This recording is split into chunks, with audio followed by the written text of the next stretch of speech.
Hello, எல்லாரும் எப்படி இருக்கிறீங்கள்? நீங்கள் நல்லா சுகமாக இருப்பீங்கன்னு நினைக்கிறேன்.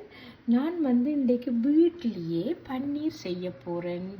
அதாவது இப்போ ஆர்கானிக் பாலில் 3% உள்ள பால் எடுத்திருக்கிறேன். வெரி திக்கான பாலில் 1 லிட்டர் பால் எடுத்திருக்கிறேன். இந்த பாலில் தான் நான் இன்றைக்கு பன்னீர் செய்ய போகிறேன்.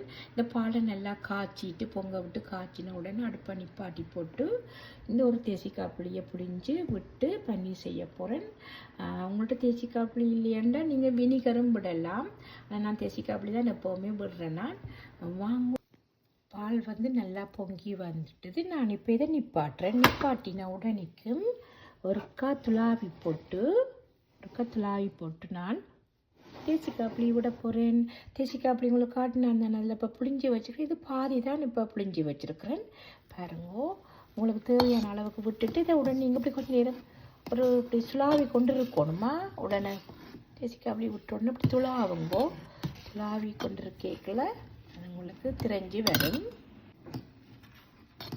நான் அந்த ஒரு தேசிக்காய் புளியையும் முதல் பாதி விட்டேன்னா அப்புறம் மெட்ட பாதியும் விட்டுட்டு இப்படி நீங்கள் துளாவினீங்களா தண்ணி எல்லாம் கீழே போய் இது மேலே வரும். நான் இப்போ இதை வடிக்க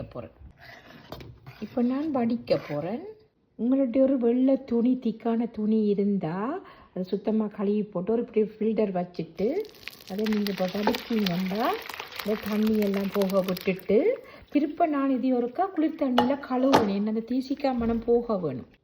அந்த தேசிக்காய் மனம் போகிறதுக்காக நான் ஒருக்கா தண்ணி விட்டு ஒருக்கா கழுவுறேன். இதை கழுவி போட்டு தான் அதை வடிக்க. அந்த தண்ணி எல்லாத்தையும் நான் புளிஞ்சு எடுத்துட்டு வடிவா பிறகு உங்களுக்கு என்ன ஷேப்பில் அந்த பன்னீர் வேணுமோ அதை நீங்கள் அப்படி துணியால், எனக்கு ஒரு சதுர ஷேப் வேணுமென்றபடியே துணியால் அப்படியே நான் அதை அமர்த்தி எடுத்து வச்சுட்டு இதை நாங்கள் அந்த இருக்கிற தண்ணியெல்லாம் கீழே வடியோணும். இதுக்கு உண்மையாக எல்லோரும் ஒரு நல்ல வெயிட் வைப்பேன். இப்போதைக்கு என்னுடைய வெயிட் இல்லை. நான் இந்த தேங்காயத்தான் இதுக்கு மேலே வைக்க போகிறேன். குறைஞ்சது ஒரு மணித்தியாலும் இப்படி இருக்கட்டுக்கு இருந்தால் அப்படியே இருக்கிற தண்ணியெல்லாம் வடிஞ்சா பிறகு பன்னீர் நல்லா இறுக்கமாக வந்துடும். வாங்க பிறகு காட்டுறேன். ஒரு மணித்தியாலத்துக்கு பிறகு நான் இதை இப்போ துணியிலிருந்து எடுத்து இந்த போர்டில் வச்சு திருப்பியும் ஒருக்கா சம பங்காக எடுத்து போட்டு இந்த சைஸ் வந்துட்டு இதை பாருங்கள். இதை இப்போ நான் வெட்டி எந்தளவு சைஸுக்கு உங்களுக்கு வேணுமோ கியூப்ஸாக வெட்டி இது நீங்கள் சின்ன பிள்ளைகளுக்கு ஒரு ஃப்ரைட் ரைஸுக்கு இல்லை ஒரு நூடுல்ஸுக்கு இதை செய்து வச்சிங்களா கிட்டத்தட்ட ஃப்ரிட்ஜில் ஒரு 3 4 நாள் மட்டும் இருக்கும். வீட்டில் செய்த பன்னீர் எப்போவுமே ஹெல்த்தியானது, ஆரோக்கியமானது. நீங்களும் செய்து பாருங்கள். பிடிச்சிருந்தால் லைக் போடுங்க. இப்படி ஒரு கிளாஸ் கண்டெய்னரில் போட்டு மூடி வச்சிட்டிங்களா ஃப்ரிட்ஜுக்குள்ளே உங்களுக்கு 3 4 நாள் மட்டும் இருக்கும்.